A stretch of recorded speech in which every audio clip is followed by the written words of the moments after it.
ассалому алайкум ва раҳматуллоҳи баракоту. Тамошобинони гиромӣ, дӯстони азиз, бародарон, хоҳарон, падарон ва модарони гиромӣ, умедворам ки ҳамагӣ хубу саломат ҳастед.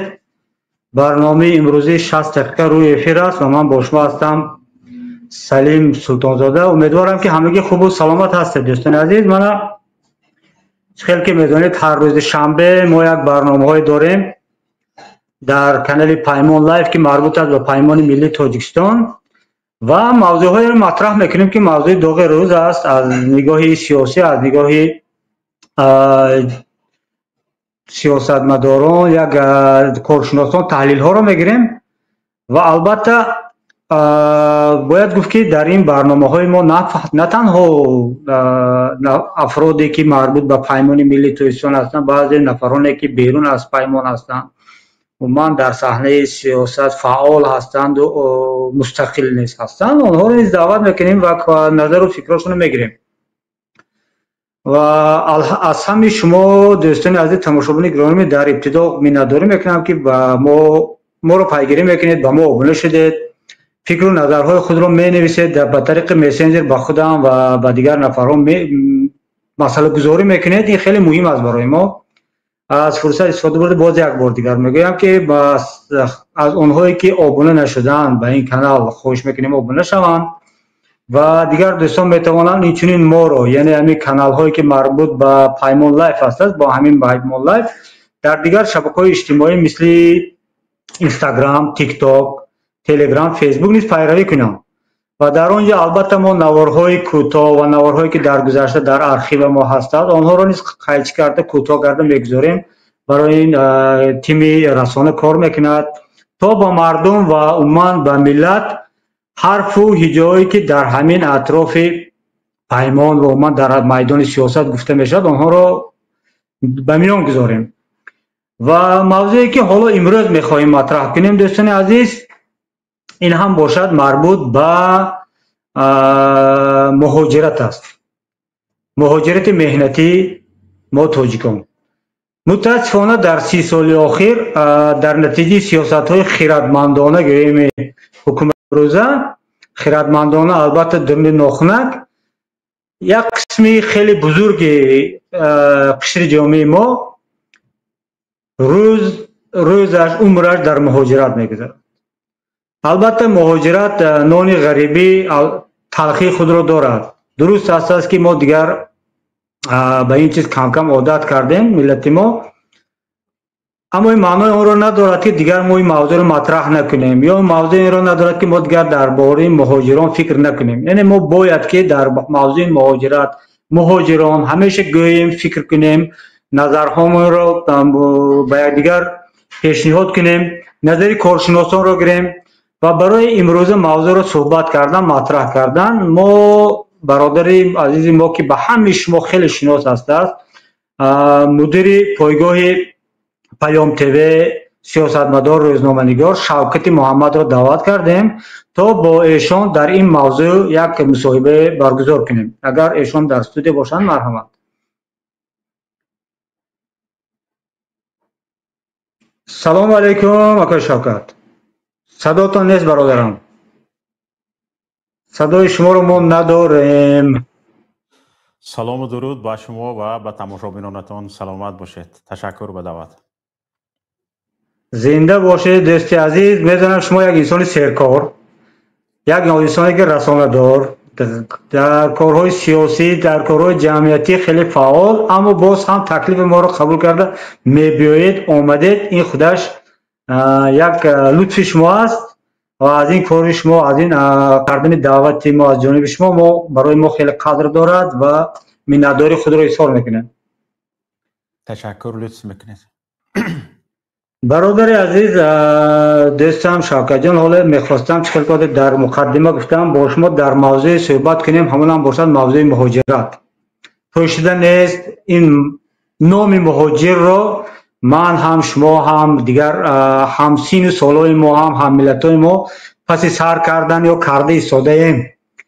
ва дар бораи мавзӯи муҳоҷират мехостам як бо шумо суҳбат дошта бошем. барои чӣ айнан шуморо даъват кардам?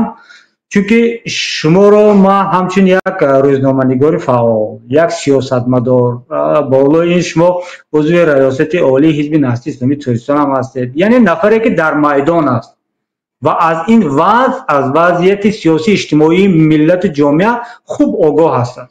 ولی چه خیلی که میگن دستش بالای نبض است، میفهم.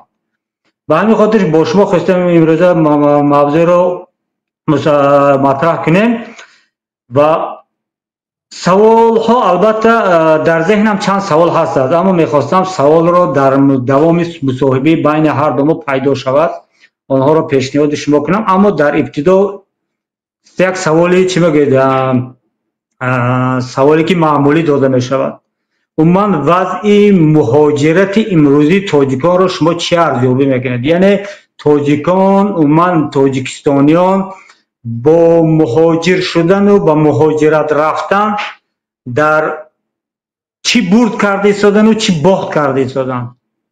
در همین باره میخواستم کمی با شما صحبت کنم.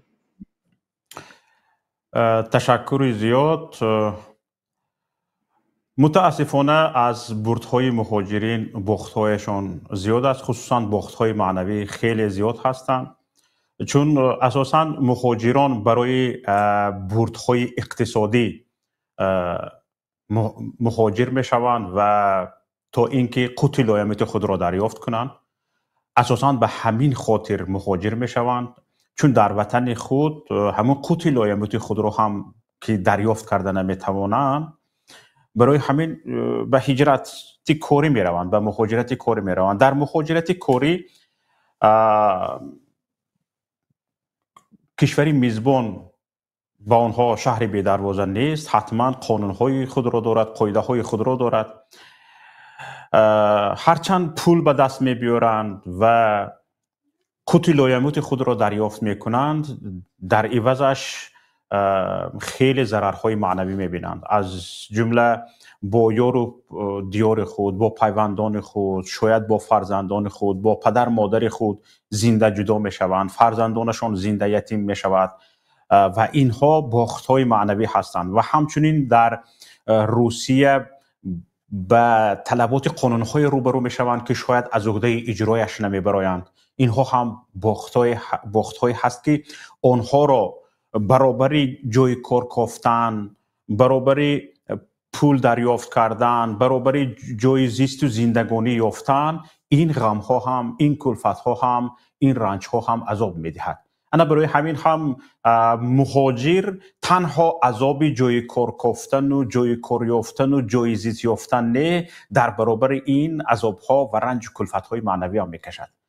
برای همین مهاجر رو می باید هم جای کار دریافت کند، هم حجتش را درست کند، هم غمی پرداختی اجاره خانه و برق و گاز و اینها را بخورد و هم در راه باید احتیاط باشد که به نظر پلیس بد ننماید، چون به نظر پلیس بد نمودن هم در روسیه پرابلم است. هرچند در کشورهای متمدن، در کشورهای دموکراتی یک چنین پرابلم، یک چنین مشکلات وجود ندارد، چون در کشورهای اروپایی میروی از پلیس راه میپرسی، از پلیس کمک میپرسی.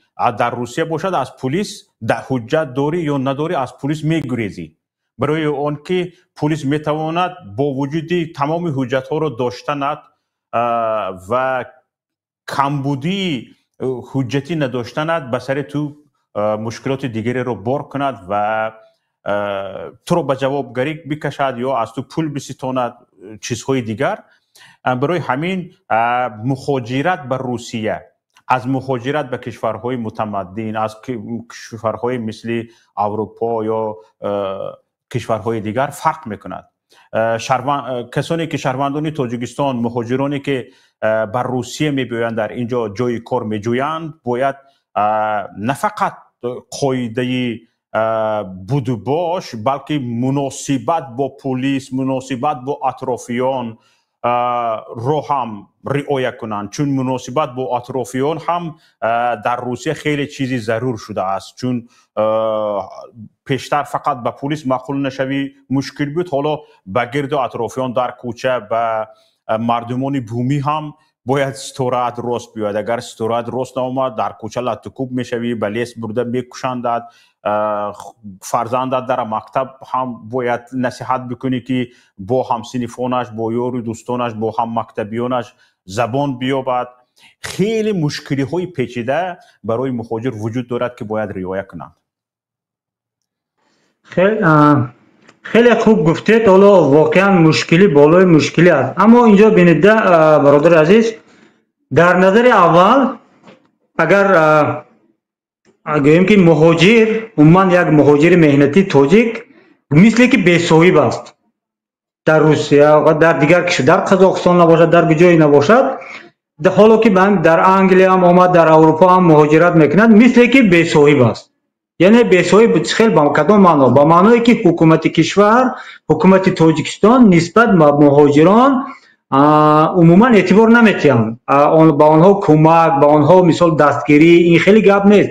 یعنی مهاجر در حال خودش گرفتار است، در مسئله حجت گذاریش هم، در مسئله حفظ اجتماعیش هم، در مسئله مثال بودوباشش، خانهش، فرزندش، تمام مشکلاتی که در روزگار دارد مهاجر در هجرت، همش به گردن، یعنی به همین مسئولیت خودش است. کسی حکومت یعنی در این مسئله به او در یگان قضیه کمک کردن نمیکند. اگرچه ما شاهدیم، من همین در کشورهای حتی در همون روسیه باشد، کشورهای اروپایی، بعضی سفارتخانه کشورها مثل سفارتخانه قرقیزستان یا که مثال از ازبکستان، اینها اگر یگان مسئله، یگان قضیه با یگان شهروندش به میان آید، وارد کار میشوند، میخوان کمک کنند. اما نه تاجیکستان یا از دستش نمیآید کمک کردن، یا اون که عموما خود رو برای مهاجر رو برای خودش یک چیز بیگانه میداند. حالا سوال من چنین است که این بی‌صاحبی، این بی‌نظارتی از جانب حکومت تاجیکستان، این یک چیزی طبیعی است یا این یک چیزی است که مهاجر ما متاسفانه مناسب همین است یا دیگر سبب ها دارد؟ نظر شما چی است؟ برادر عزیز، سوال به مورد است. نظر من این است که این بی‌نظارت نیست، بلکه شدیدی نظارت در اینجا احساس می شود و حالا دستی حکومت تاجیکستان نه فقط در روسیه، در کشورهای اروپایی، در جایی که قدم تاجیک رفته رسیده است، دستی حکومت تاجیکستان، رژیم تاجیکستان دراز است. چرا چنین میگویم؟ برای اون که هر جایی که نظارت دولت، نظارت رژیم سخت است، اونجا جامعه شهروندی به میان نمی بیاید و دیاسپورا ها فعال نمی شوند. چرا؟ برای اون که خاراکتری دولتداری ما از خاراکتری دولتداری کشورهای دموکراتی فرق میکند. کشورهای دموکراتی کوشش میکنند که هر کجای شهروندانشان در هر کشوری باشد، در اونجا دیاسپورا ها فعال باشند تا اینکه کاری آنها را آسان‌تر کنند. مثلا اگر دیاسپورا ها فعال باشند، برای حجت نگاری در همون کشور دعوت‌تاز میکنند، برای حفظ حقوق آنها دعوت‌تاز میکنند، در سودها شرکت میکنند، آنها را برای به خانه اجاره باشد هم تامین کردن، فرزندانشون رو برای به مکتب بردن، زبان آموختن، اینتگراسیون شدن، به همه اینها دیاسپورا ها کمک میکنن. اما کشورهای دیکتاتوری این رو نمیخواهند، چون که نمیخواهند مردم مستقلانه سرجم شوند، به هم بیایند، متحد باشند، اتحادیه های جمعیتی، یعنی دفاع از حقوق شهروندان کشورهای علاقیده از جانب همون شهروندان به میان بیاید. این رو نمیخواهند، چون که مردم هرچند متحد میشود گبنودارتر میشود و دستی حکومت کوتاه‌تر میشود. برای همین در روسیه با وجود اون که تقریبا 60% شهروندان قابل مهنت تاجیکستان در روسیه کار میکنند، تقریبا 30-40% اهالی کشور در اونجا سکونت دارند، زندگی میکنند، اقامت دارند، با وجود همین در روسیه یگان دیاسپورای فعالی برای حقوق مهاجران رو دفاع میکردگی وجود ندارد. مثلا گریم در کشورهای اروپایی ما میبینیم که اکثریت ملت ها مکتب های خود رو دارند، باغچه های بچگانه خود رو دارند، مرکز های خود رو دارند، مرکز های آموزشی الفبای خود رو دارند، زبان خود رو دارند و راههای مقایسه زبان ها، مقایسه لغت های خود رو دارند که مثلا گریم با طور مقایسوی با زبان خودشان زبان کشور میزبان را می آموزند. همه اینها رو دارند. فقط ما تاجیکان و بعضی از همین خیلی ملت های کشورهای دیکتاتوری که نمیخواهد خودی کشور مردم متحد شوند، به هم بیایند، مرکزها داشته باشند، به این هوسمند نیست، چون کشور دیکتاتوری است، نمیخواهد مردم متحد شوند. و برای چی؟ برای که وقتی که مردم متحد شوند علیه او برمیخیزند، علیه او هم، علیه رژیم مستبد هم متحد میشوند. وقتی مردم متحد میشود و میبیند که حکومت برایش هیچ کار نکرده ایستاده است، همه کار را خودش کرده ایستاده است، میگوید که من میتوانستم. میگوید که مردم به این خلاصه میبیاید که ما اگر متحد شویم همه کار از دست ما می اومده است. حتی در خارج میتونستیم یک حکومت داشته باشیم، مثلا گریم یک حکومتی الटरनेटिव्ی داشته باشیم، مکتب هم تشکیل کنیم، باغچه بچگان هم تشکیل کنیم، مرکزهای زبان آموزی رو هم تشکیل کنیم، مثلا مرکزهای دفاعی حقوق بشر هم تشکیل کنیم. همه این چیز رو مثلا گریم دیاسپوراهای آزاد تشکیل کرده میتوانند. و نهایت خلاصه مهاجران هم این خیلی میشود که این حکومت وقتی که من در مهاجرت این کار رو کرده توانسته ایستادم، این حکومت برای من چی کرده ایستاده است؟ من این کار رو میروم در کشور خودم این حکومت رو چپا میکنم، در کشور خودم این کار رو تشکیل میکنم. انا برای همین خلاصه آمدن حکومت کوشش میکند که دیاسپوراها پراکنده باشند، مردم پراکنده باشند، حتی به یک دیگرش کمک نکنند، حتی دادر برادر خواهر همه از یک دیگرش جدا باشند، همه زنده یتیم زنده جدا باشند، از هم جدا باشند. همیشه هیچ کس به یک دیگرش کمک کردن نتواند. دیاسپوراها فقط دست پیش پر باشند، پول جمع کنند، مثلا گریم حجت فروشند، کاغذ فروشند، سپراوکا فروشند، مثل همین. بله، این فکر خوب را گفتید. اینه ببینید که اما ما در روسیه و در قزاقستان دیاسپوراها داریم که اینو چی؟ ما دیاسپورایی که در قریب همه ولایت‌ها داریم. مثلا من چند پیش حالا نورماتوف بود به فکرم فامیلشون، یک فعال تاجیک در قزاقستان رو بعضی از همون اظهاراتشون رو در فیسبوک خوندم. اون کس از حکومت تاجیکستان طلب میکنن که به ما کتاب ها با زبان فارسی و مطابق با نوشته فارسی مطابق به سیاست قزاقستان چاپ کرده راهی کنید. حکومت به این مجبور میشه که پیشنهاد این نفر را اجرا کند. در قزاقستان چندین مکتب های تاجیکی فعال هستند در کشور قزاقستان. برای چی؟ برای اون که دیاسپوراها زنده هستند، دیاسپوراهای مستقل زنده هستند و بعضی از همون شرایط ها برای آنها پیشتر فراهم شده است. اما با وجود همه این در قزاقستان هم شرایط همون قدری که ما فکر میکنیم خوب نیست.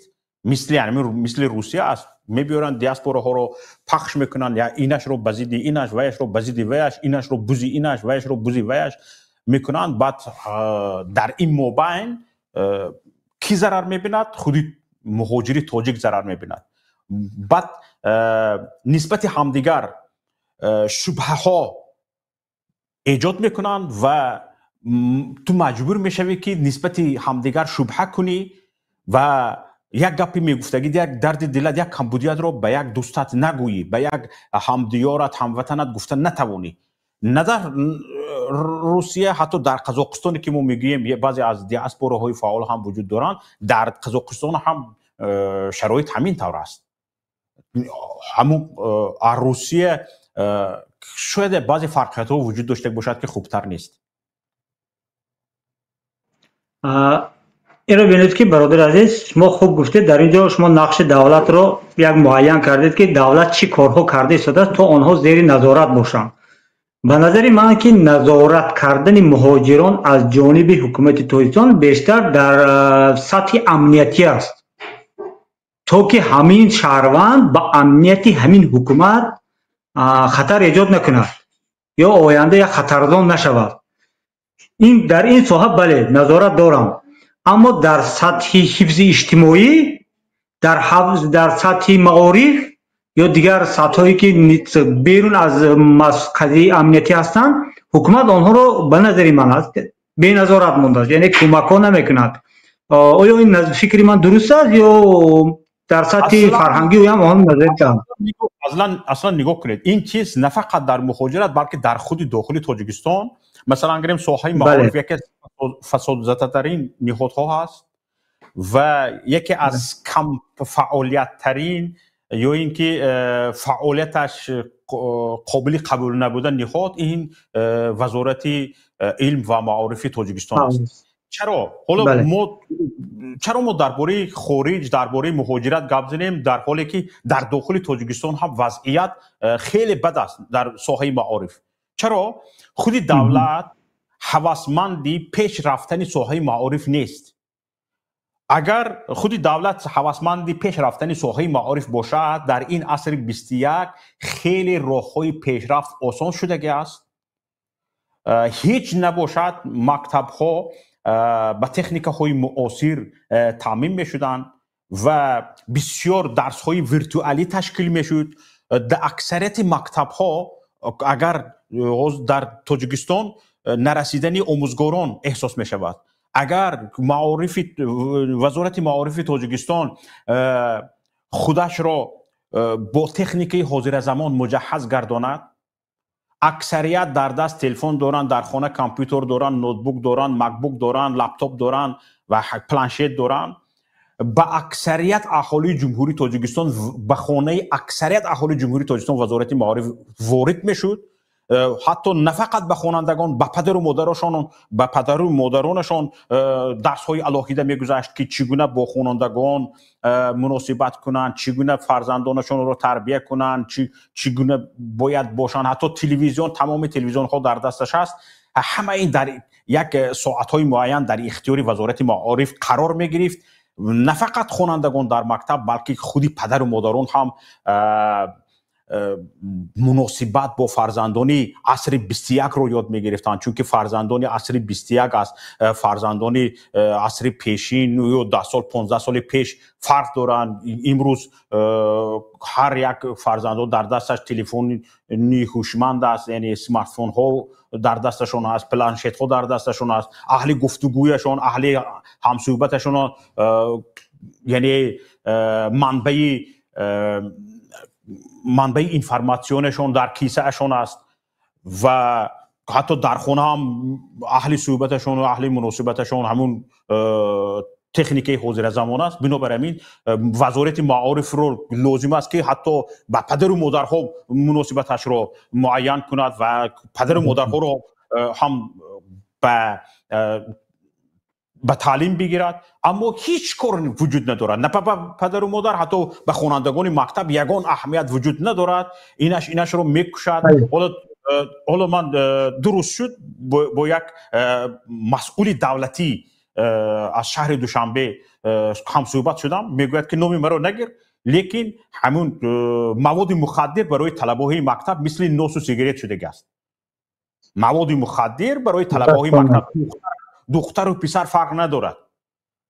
این چی است؟ این بی‌نظارتی وزارت معارف است. یعنی خود دولت اگر به همین چیز هوسمند نباشد، یعنی مردم در حالت گرنگی، در حالت بیهوشی، در حالت مادی، یعنی بی‌طرفی برای نگاه داشتن هوسمند نباشد، وقتهای من معلم میدونستم که همین معلم نسکش است در مکتب یگان نفرش نه خواننده، معلم نسکش شدیدگی نیستم. من میدونستم که همین معلم سیگارت کش است در مکتب، سیگارت کش شدیدگی نیستم. من خود معلم یاد میکرد. حالا طلبه مکتب میری میگه در حاجت خانه پوری چی است، همین خیل نشونه های مواد مخدر زدگی، بچه ها نیم مست همین خیل از مکتب برآمدن به خانه بیگاه میآیند نمیبیایند، هر روز خبری اینش گم شد ویش گم شده رفته است، 3 نفر برآمده است از خونه گم شده رفته است. مثل همین خبرها برای چی هستند؟ برای اون که یک بیچاره مدهوش میشود کجا رفت نمیداند، یکی در دیسک کلوب ها میابی، یکی در مرکزهای سرخوشی میبینی. مثل همین است. یعنی چی گفتنیم، یعنی وزارت معارف در خود داخل تاجیکستان هوسمندی پیش رفتانی وزارت معارف نیست، چی رسد در خارج. برای همین همه دارن. حالا فکرتون فهمو خیلی یک موضوع داغ رو برداشتید، یعنی تاثیر معارف و عموما مسئولیت معارف نسبت به تربیت جامعه. درست از این موضوع باید که علاوه یک صحبت شود، مصاحبه شود. اما حتی در ذهن من چنین سوال آمد، ما دولت داریم، دولت با تمام اقتدارش، بودجهش، تمام دیگر بودجهش، قوه‌های امنیتیش، مقامات قدرتیش، اکادمیهاش. اما درست است که این صاحب قوت از این دولت است و ما داریم مخالفان سیاسی همین حکومت. درست که اینها ارمیه ندارن، ارتش ندارن، بودجه ندارن، اما بعضی چیزهایی که حالا شما گفتید، مثال در دستش تلفن دارد، یک وی با در سطح خبری و اینفورماسیونی میتواند کارهایی کرده. ولی به نظر شما مخالفان امروزی سیاسی تاجیک همه کارهایی که باید میکردن کرده ایستادن برای مهاجران، من در نظر دارم، نه در داخل، برای مهاجران مهنتی تاجیک، برای پیشبرد آنها، حمایه آنها، پیشروی آنها کار کرده ایستادن یا نه؟ تحلیل شما چه است؟ برادر عزیز، اینجا چند چیز رو از هم باید جدا کرد.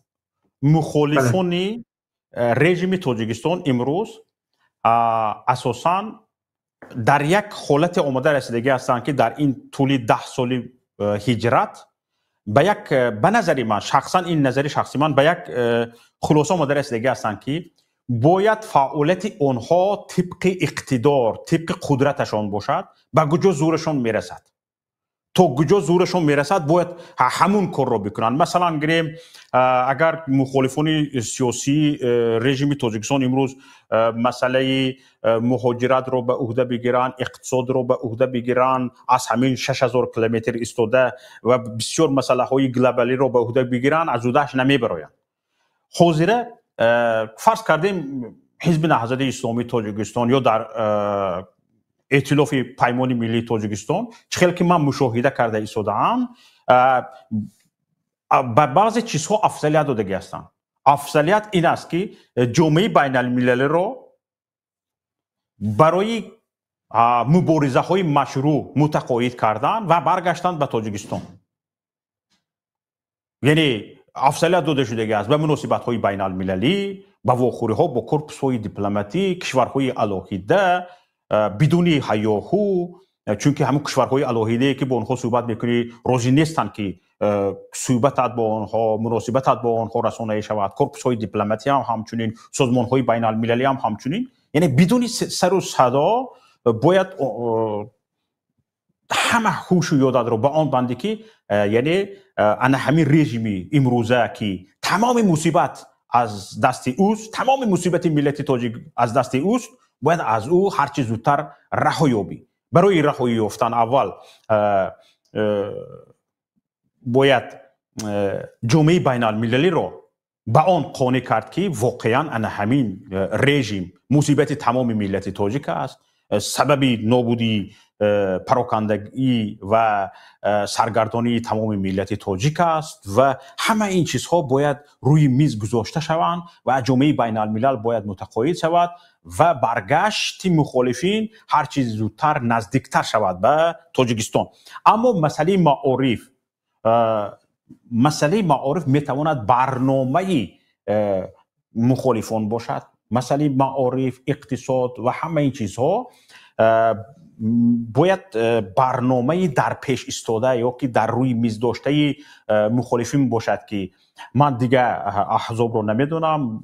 حزب نهضت اسلامی تاجیکستان برنامه خود را دارد، پیمان ملی تاجیکستان برنامه اش را رسانه‌ای کرده است و در رسانه ها پیمان ملی تاجیکستان برنامه خود را دارد که در آن آشکارا گفته شده است که مسئله معارف چی باید باشد.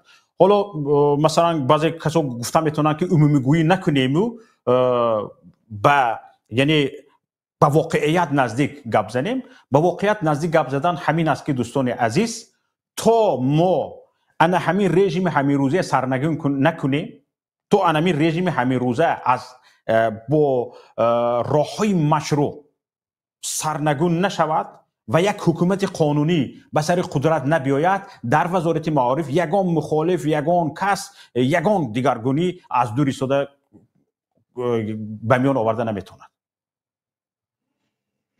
خب فهم این موضوع. حالا بگذاریم با همون موضوعی که ما آغاز کردیم درباره مهاجران و موضوع برنامه امروزی ما هم عیناً همین است، با نام مهاجرت زیر نظارت، زیر کنترل. به خاطر چی این نام رو من گذاشتم در این برنامه؟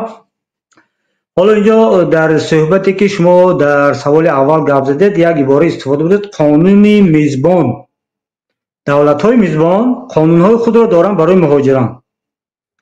اینا ببینید که آن قانون‌هایی که قبول میکنن، فرضاً چی روسیه باشد، چی کشورهای اروپایی باشد، چی مثال آمریکا باشد، چی قزاقستان باشد، آنها به منفعت خودشون قانون قبول میکنن. بله. به منفعت خودشون. اما از این قانون قبول کردن آنها بعضی فعالان سیاسی، فعالان جامعه شهروندی تاجیکستان که در خارج هستن بانگ خطر میزنن. بعضی قبول دارن. فرضاً من میگم که همون روسیه مثال یک قانون را قبول کرد، او برداشتش برای منفعتش همین است. اما نفر میبرد بگه که نه این بانگ خطر است. مثال میارم. مثال در هفته های آخر یک صحبت درباره مسنجر مکس رفته شده است. اگر شما آگاه باشید، مثال ما در تلفن های هوشمندمان در اسمارت فون ها پریلژن میگیریم، ابزارها رو میگیریم که خیلی آنها مثال محصول گوگل هستند، محصول آمریکا هستند، خیلی آنها محصول چین هستند، پریلژنی که محصول چین است. و در آنجا وقتی که ما این با تاجیکش بکرم افزار میگوید همین پریلژن را وقتی که میگذاریم آنها طبعا ضمیمه همین ضمیمه ها رو میگیریم. در آنجا گفته شده است که همین ضمیمه درباره شما معلومات جمع میکند، درباره مثال گیالکسی شما، درباره عموما استفاده بری شما. حالا فرضاً گوش کنیم وقتی که ما گوگل رو میکشیم، در کدام موضوع ما بعضا صحبت کردیم سشبیم، وقتی گوگل میکشیم گوگل به شما اخبارات درباره همین موضوع میده اتوماتیک. حالا اکنون این را ببینید که روسیه به همین برنامه مسنجر مکس را راه اندازی کرده است و با نظر همون کشور این چیزی که به منفعت خودش است. اما کارشناسان، سیاستمداران میگن که این خطر دارد، با مهاجران خطر دارد. چرا؟ و مثال هم میبرم، میگه که وقتی که این پریلژن، این ابزار را استفاده میبری، تمام معلوماتی که تو در تلفنت در اون کار میفرمایی، انا همین پریلژن میگیرد، در خودش ثبت میکند و میگذارد به مقامات امنیتی همون کشور. این اون چیزی که من شنیدم. حالا برای چی عیناً شما رو تکلیف کردیم در این برنامه برای مطرح این موضوع؟ چون شما از نگاه سیاسی هم میتونید بها داده، شما روزنامه‌نگار هستید، با تکنیک و تکنولوژی سر و کار دارید، خوب میفهمید این چی است. و به همین خاطر من میخواستم این سوال مهاجران رو پیش شما گذارم که همین مسنجر مکس خودش چی است و با مهاجر چی فایده دارد و چی ضرر دارد. مرحمت علیکم. سلامت باشید برادر عزیز. این مسئله تا آنجایی که بنده آگاهی دارم اصلا با خودی خود یگان واهمه ندارد، چون که اصلا نگاه کنیم در همه کشورهای اروپایی هم هر کشور اروپایی خودش به خودش یک چنین ضمیمه ها رو دارد. مثلا گریم در استرالیا که من زندگی میکنم یک ضمیمه هست نامش ایدی استرالیا، یعنی در آن تمام خدمات رسانی های دولتی در آن جمع کرده شده است. برای ایدی استرالیا تو میری در مقامات پلیس ثبت نام میکنی، اگر شهروندی استرالیا رو نداشتگی باشی، شهروندان استرالیا میتونن از داخل خونهشون ثبت نام شوند با پاسپورت اتریش. و اگر تو مهاجر باشی، یعنی شهروندی استرالیا رو نداشتگی باشی، در اینجا رسما زندگی میکردگی باشی، به اداره پلیس میروی، عرضه میدهی، در مدت 1 هفته به تو کد میباید، پرول میباید و تو وارد میشوی به او، یعنی کلید به تو میباید. وقتی که او کلید رو تو میگیری، تمامی اداره های دولتی در تلفن تو جایگیر میشوند. تو الکی از خانه‌ات به یگان اداره دولتی نمیروی، از خانه‌ات تمامی حجت گذاری ها رو میکنی. مثلا گریم مدتی 3 سال است که من مقامات انداز در کجا است نمیدونم، همه کاری مقامات انداز رو از خانه ایستاده میکنم. مقامات حفظ اجتماعی در کجا است نمیدونم، همه کاری مقامات حفظ اجتماعی رو از خانه ایستاده میکنم. اونها سوالشون رو میدهند، میباید مقامات کار با یعنی اداره کار، حفظ مهنت، با اونجا هم اون همین اداره در کجا قرار دارد من نمیدونم. همش رو توسط یعنی یک تلفن موبیلی یا کامپیوتر یا مثلا گریم لپتاپ اجرا میکنی، به یگان جا نمیروی. تمام اداره های دولتی در کیسه می شود، به هیچ کس پوره نمیدی. همین به من یک معلومات دهید 10 کیلو سیبتون میدهم یا 10 سومونتون میدهم یا 1000 روبلتون میدهم، گپ زنم، این خیلی گپ نه، حتی بگایی، همه چیز در کیسه می شود. همین از کیسه میگیری، حجت پر میکنی، پی دی اف، حتی در اونجا میگوید موبیلنی پادپیس، یعنی پادپیس موبیلی. مثلا پادپیس موبیلی من به شکل 4 کنجه است دارد، همون حجتی که عرضه‌ای که من پر کرده هستم میگیرم، پادپیس موبیلی هم رو همونجا پادپیس موبیلی من وجود دارد در داخل همین، میگذارم به اداره ضروری لازمی گسل میکنم. بعد از اون از اونجا به من مثلا گریم جواب میباید. مثل همین همه کشورها این رو دارن و در روسیه پیشتر یک گسلوگی برآمدگی بود، همه در اونجا میرفت، حاضر میشد، حتی قید بودجه شد دیگه، حجت گذاری های و همه این رو، حتی فرستادن نامه و همه اینها رو اجرا میکردن و یک الटरनेटिव مثل پوچته. حالا باشد همین گسلوگی به تلفن موبیلی شما وارد می شود. همه گسلوگی یعنی خدمت رسانی های دولتی، یعنی گسودارستوینی услуги، گسودارستوینی услуги همش با داخل تلفن موبیلی به مسنجری ماکس داخل کردگی هستند. این از جهت حجت نگاری، از جهت مثلا گریم بیهوده به یگان اداره وقتتون گذاشت صرف کرده رفتن و در اونجا نوبت ایستادن و اینها برای یعنی آورده نشدن، این خوب است. در کیسه شما تمامی گسودارستوینی услуги در کیسه شما می شود، یعنی گسلوگی. و هر وقت در سری کار هم مثلا گریم به یگان عریضه لازم شد، میگیرید عریضه رو پر میکنید، امضایش رو میگذارید، گسل میکنید. این خیلی خوب است از این جهت. و حالا ببینید در خطای هم یک موبایل مثل انمین ماکس ویچت وجود دارد، یعنی مسنجری ویچت وجود دارد. در وی تمامی چیزهای اپراتیوهای بانکی، عملیات‌های بانکی رو میتونید گذرانید. در اون تمامی همه چیزها در همین داخل ویچت هست. به یکدیگر میتونید پول فرستونید، پول قبول کنید، خرید و فروش کنید. همه همین کارها رو در خطای توسط مسنجری ویچت کرده میتونید. همین رو روسیه میخواهد در خودش جاری کند، اما چی نمیرسد به ما. یعنی این خوبی هایش، یعنی جهت مثبتش، جهت منفیش چی است؟ جهت منفیش همین است که در زبان تکنیکی، در زبان معاشرتی موبیلی یک مفهوم هست، ای تو ای، یعنی ای توجیکی دو با ای. این کد چی مضمون دارد؟ این کد همین مضمون رو دارد که مناسبتی یعنی معاشرت دو نفر توسط مسنجر بین هر دو همین می شود، بس در سرور حفظ نمی شود. یعنی سکوازنوی شفروانی میگن بین هر دو همین مناسبت می شود و همین سکوازنای شفروانی شخص سیوم نمی رود، حتی در سرور حفظ نمی شود. هر دو این گپ زدن فقط در همون مسنجرشون میماند، لیکن در سرور حفظ نمی شود. اما همین ماکس همین فونکسیون رو ندارد.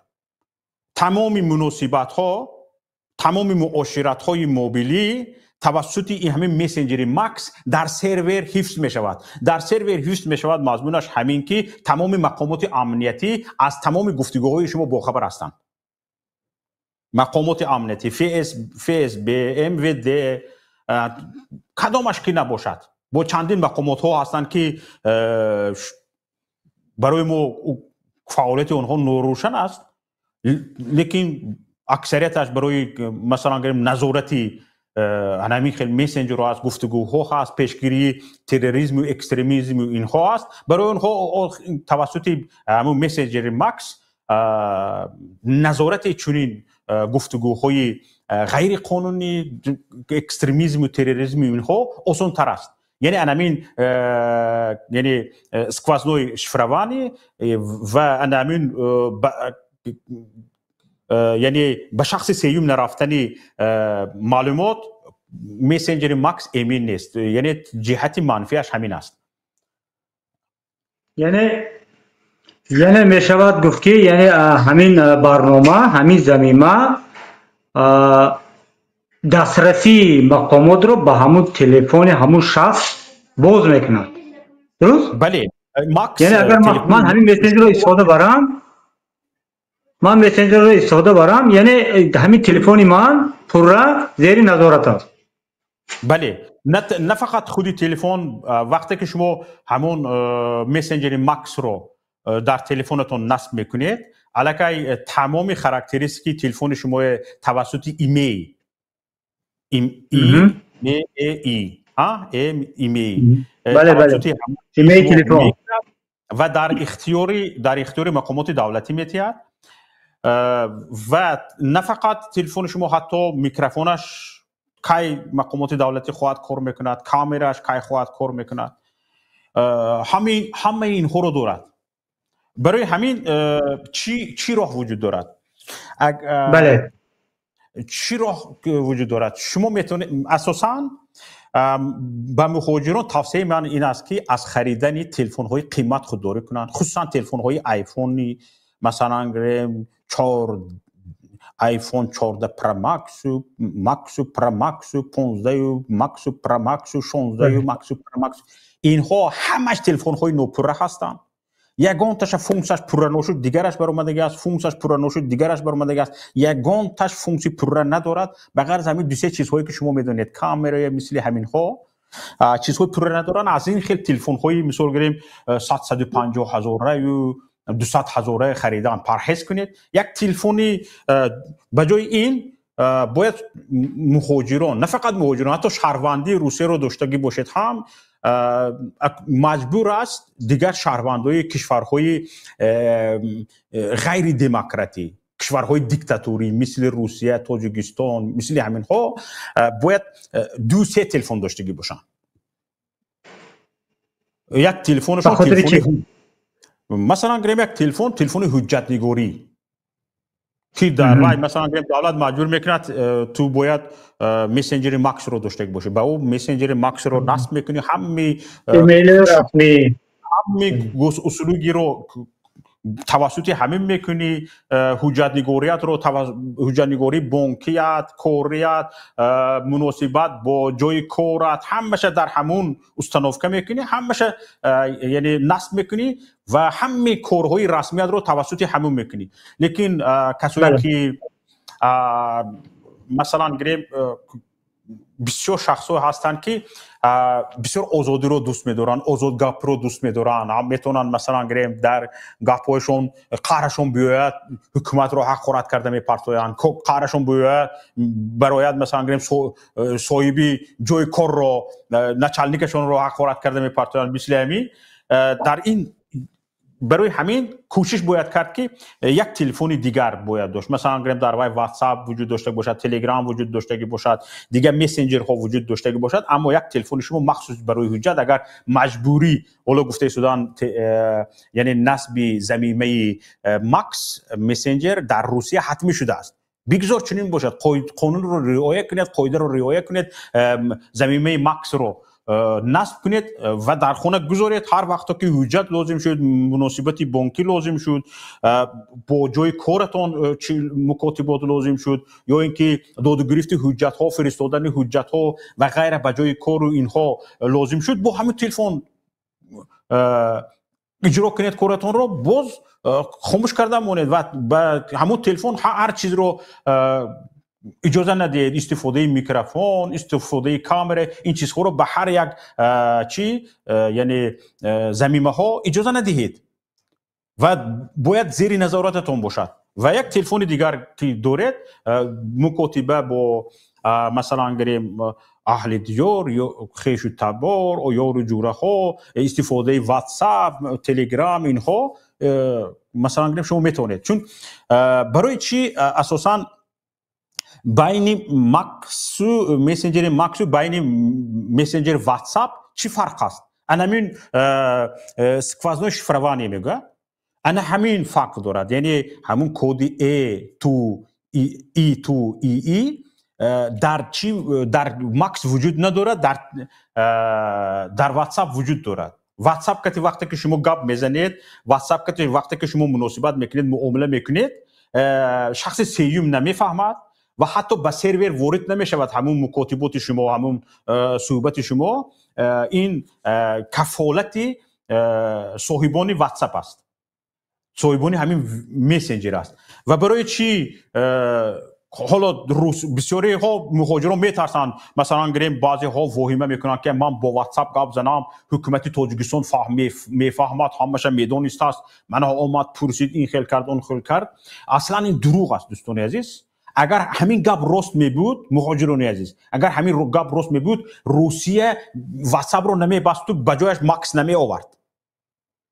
همین واتساپ می ایستاد، برای این ماکس به میون آوردن خیلی پولی مبلغی کلان لازم است و همین واتساپ می ایستاد، توسط همین همه اینفورماسیون رو می گرفت، مزه کرده می شیشت، لیکن نتونست اینفورماسیون های لازمی رو گرفتن از یعنی از مکاتبات و از گپزنی ها رو، از معاشرت ها، یعنی اینفورماسیون لازمی گرفته نتوانست دولت، یعنی نتوانست نظارت کند. برای همین یک مسنجری یعنی ملیه به میون آوردن. برای همین هر کسی میگود واتساپ در یعنی کمیته امنیتی ملی تاجیکستان همه به واتساپ همه چی دارد، اگر ما تلفن کنیم میفهمد، این گپا دروغ است. هیچ چی نمیفهمد، یگان خیلی قدرتی فهمیدن ندارد. حتی این نگاهداری سرور مثلا در تاجیکستان اگر 10 میلیون اهالی باشد، شاید برابری شماری همین اهالی استفاده برنده واتساپ وجود داشته باشد. اگر نه 5 میلیون گفتیم، این خیلی سروری قدرتمندی هر یک همون مکاتبات یعنی نظارت میکردگی نه تاجیکستان دارد نه روسیه دارد.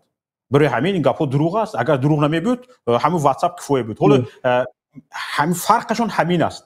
مثلا گریم حضور در روسیه نه فقط واتساپ من کرده شده است، در روسیه مثلا گریم تریم من کرده شده است، در روسیه سیگنال من کرده شده است، مثلا گریم در روسیه تلگرام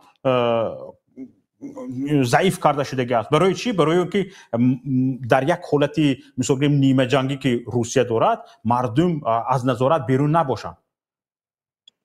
حالا برادر شوکت اینجا یک سوال به میان آمد. ما میدونیم که تا چند وقت نزدیک برای یک لایک در تاجیکستان زندان میکردن. حالا گفتن که همین لایک من شده است، نمیدونم قانون برداشته باشن، یعنی حکم زندان را یا نه. حالا سوال چنین است که خیلی از مهاجران ما اکانت دارن با نام غیر، یعنی مثال نامش حسن است، او با نام مثال گوییم شوکت یا سلیم اکانت شده است. در یوتیوب هم خیلی یک صفحه غیر دارد.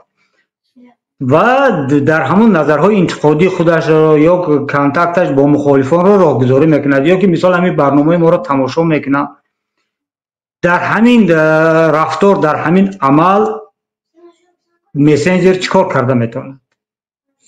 آیا مشورتتان چی هست در این مسئله؟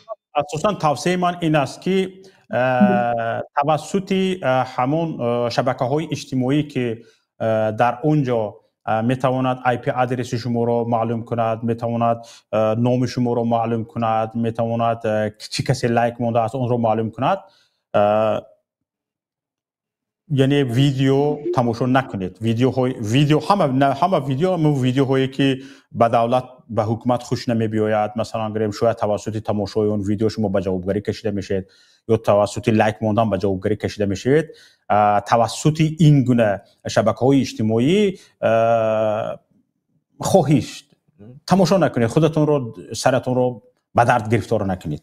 مثلا گریم فیسبوک کی تماشا کرده ایستاده است میگوید، همین حال حاضر در همین وقت که تماشا کرده شده است فیسبوک میگوید آشکارا این یگون چیزی پنهان نیست، برای این امنیت هیچ کار کردنش شرط نه، یگون تکنیکی ایلوگی استفاده بردن شرط نه، تنها همین نظارت کند کفایت است که کی برنامه مخصوصی مخالفان رو که تماشا کرده شده است میدوند، کی لایک مونت فیسبوک نشون میدهد. برای همین کوشش کنید مخالفان هم برابری در فیسبوک موندن در یوتیوب میمونند، برنامه‌شون رو پخش مستقیمشون رو توسط یوتیوب تماشا کنید. توسط یوتیوب چی فایده دارد؟ یوتیوب کسانی که لایک موندن نشون نمیدهد و آی پی آدرس تماشاگر رو نشون نمیدهد و همچنین یوتیوب کسانی که با نام مستعار نوشتند اونها رو آشکار کردن نمیماند و یعنی محافظت امنیتی یوتیوب خیلی سخت است و کسانی میگویند که من به یوتیوب لایک موندم حکومت فهمید، یا که به حکومت شما رو دعوت کردند و گفتن که تو فلان وقت به همین یوتیوب لایک مونده بودیم و تو رو فهمیدیم، دروغ میگویند، نمیفهمند. شما گفتی روزها پرت فقط قرار میگیرید. مثلا گریم رفتید شما رو بازداشت کردن یا بازپرسی کردن، وقتی بازپرسی از شما تلفن موبیلیتون رو از دستتون میگیرن، میگوید کدش پرولش رو بگو، پرولش رو میگید، به تلفنتون کشوده میشه، به یوتیوبتون وارد میشوند، به همین برنامه‌های مخالفین میبینن که در اونجا شما لایک موندگی هستید یا نه، لایکتون یعنی جای لایکتون پرشیدگی است یا نه، یعنی لایک موندگی شخص هستید یا نه، از همونجا میفهمن. تو تلفن شما رفته به دست کارمند امنیت یا کارمند یگان مقامات نظامی نفراید، تو رفته نفراید و نمیدوند که شما به کجا لایک موندگی هستید، خصوصا به یوتیوب. برای همین وقتی میگوید که تو به یوتیوب لایک موندی ما تو رو فهمیدیم، دروغ میگوید. این گپ تو همین تلفنتون به دستش رفته نفراید، به دستش نفتد و شده نبیند که شما واقعا از اکانت خودتون وارد شده ویدیو رو تماشا کردگی هستید و با اون لایک موندگی هستید،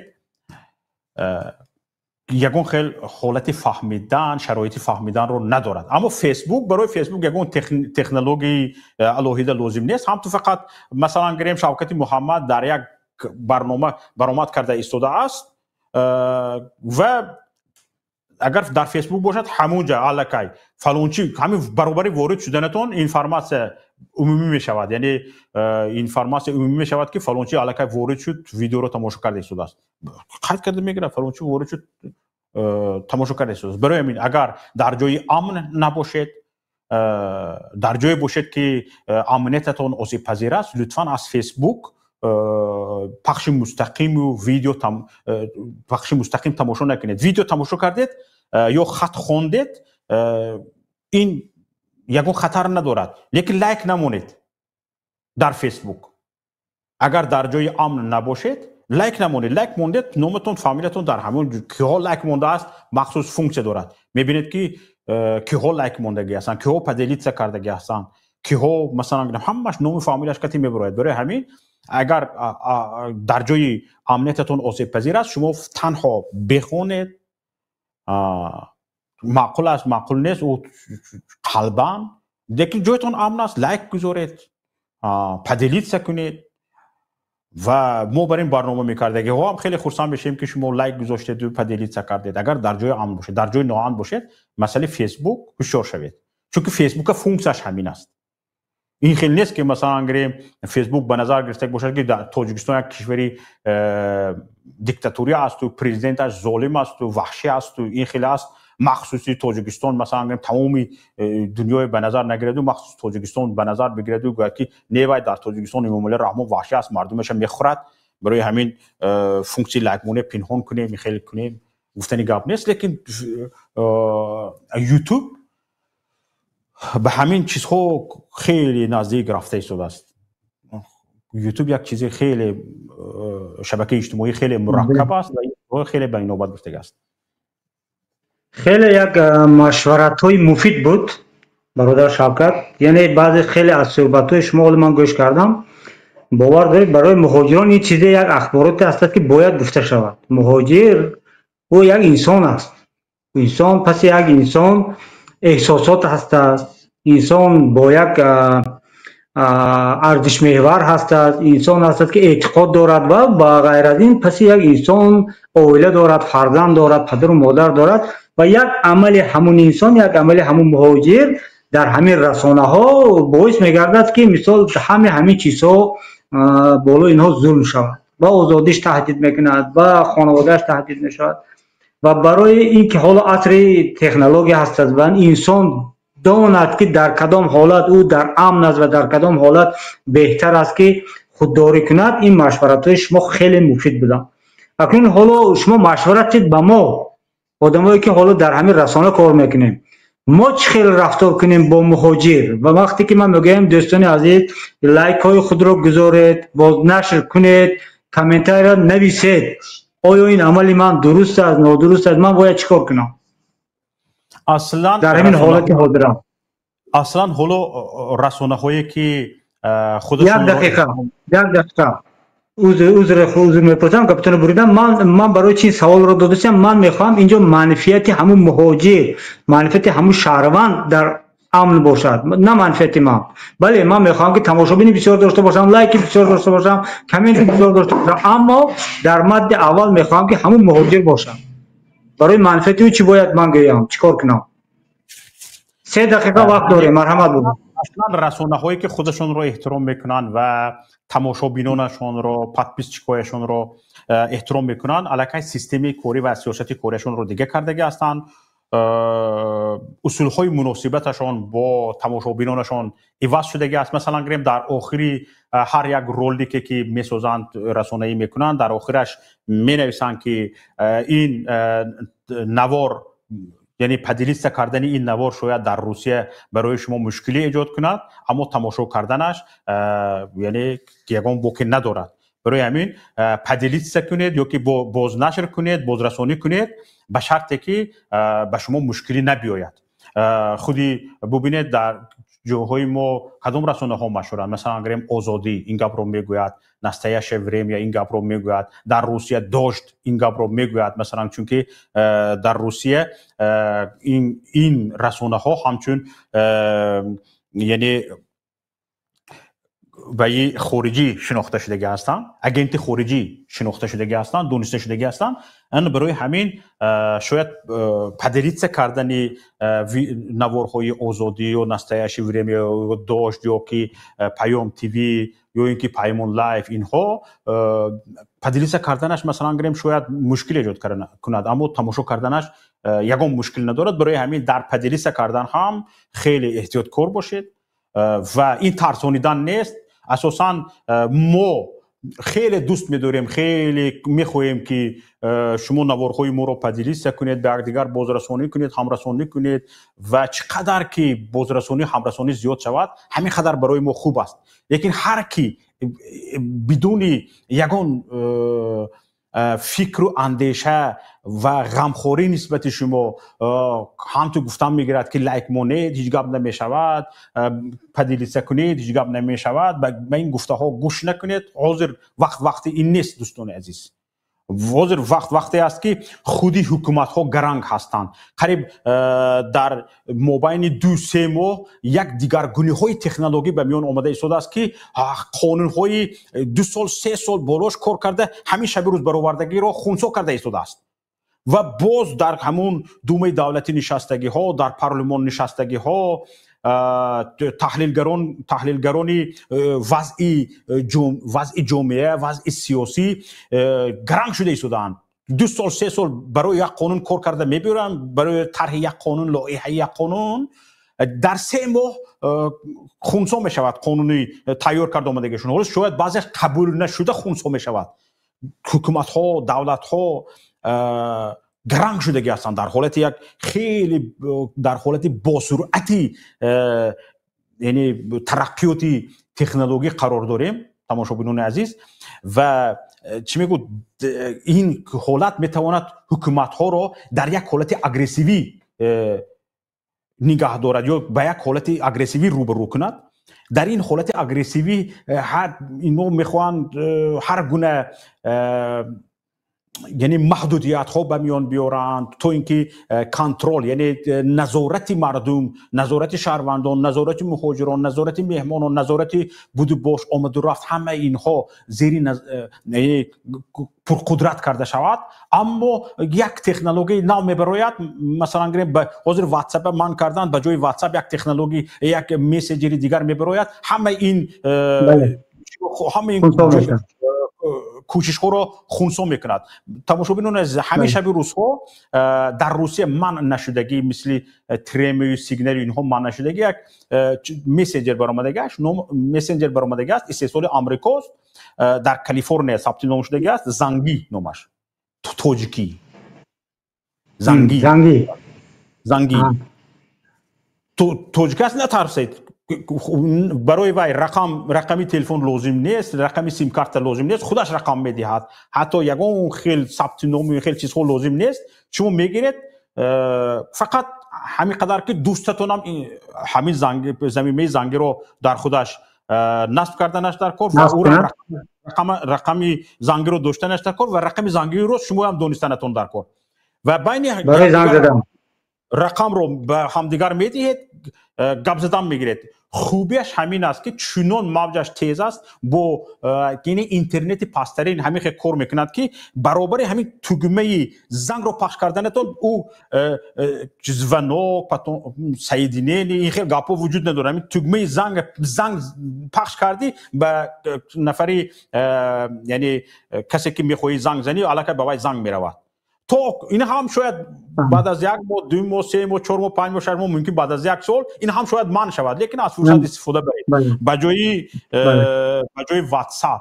شاید تریم، همین تریم هم من کردگی است، روسکومنادزور من کردگی است، لیکن توسط وی پی این شاید کار کنه.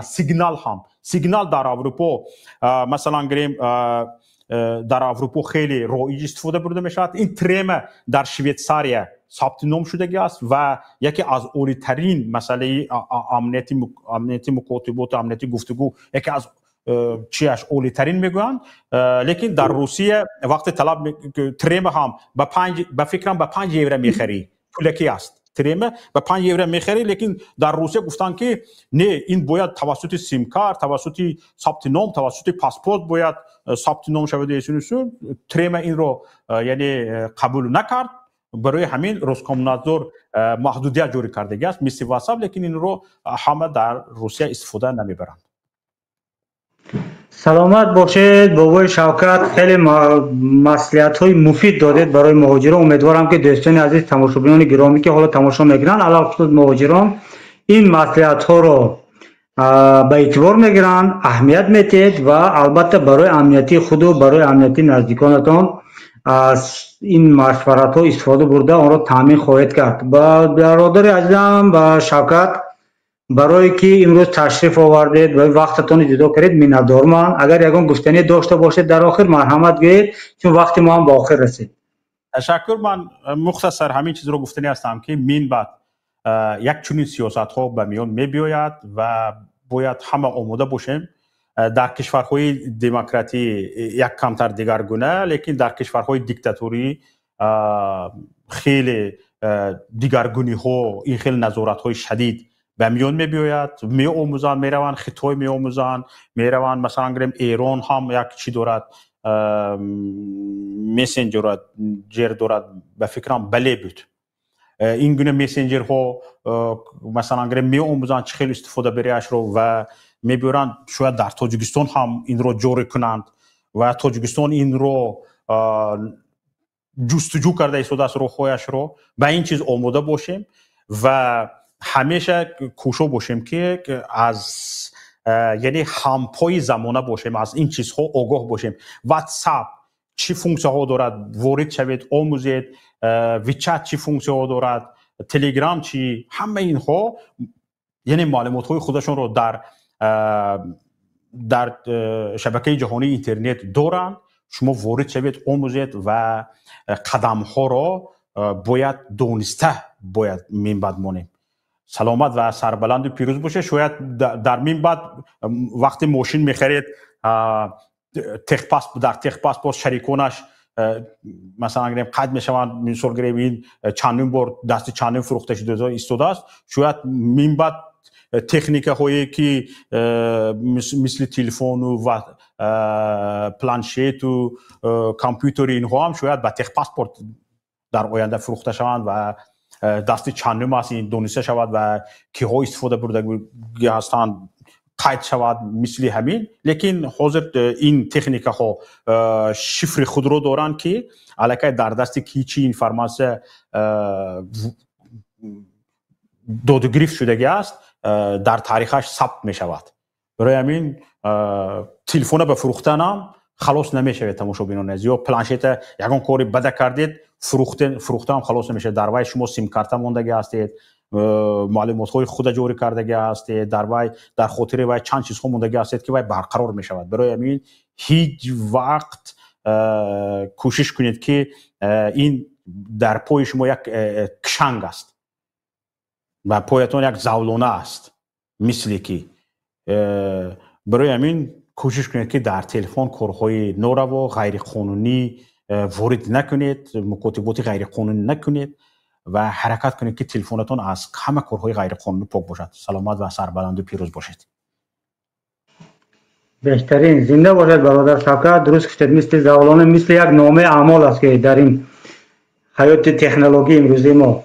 خیلی ممنون از صحبت امروزه برادر شوکت. خوش آمدید یک بار دیگر، وقت خود را صرف کردید. خداوند اجرتان دهد و امیدوارم که برادران تماشاگران ما از این چیز بهره گرفتند. سلامت باشید برادر. در پناه خدا باشید. در پناه خدا باشید. همین بود دوستان عزیز، تماشاگران گرامی، موضوعی که می‌خواستیم امروز با شما مطرح کنیم این اساساً بالای موضوع مهاجرت بود، موضوع امنیتی آنها، موضوع نظارت آنها و عموما با تکنیک و تکنولوژی مربوط یک قسم حیاتی مهاجران ما بود. همین است دوستان عزیز، در آخر اکنون از مشورت‌های شوکت گرفته میگم اگر شما در جای امن هستید و گذاشتن لایک برای شما یگان خطر ایجاد نمی‌کرده باشد، لایک بگذارید، نشر کنید و البته فکر و نظر خود را در کامنتاریان نویسید و برنامه‌های آینده ما ان شاءالله باز در موضوعی که می‌خواهید شما صحبت داشته باشیم نویسید. ما کارشناسان رو دعوت می‌کنیم و صحبت خود را در همون موضوع به میان می‌گذاریم. باقی خداوند نگهبانتان باشد و همیشه در پناه خدا باشید. سلام علیکم و رحمت الله.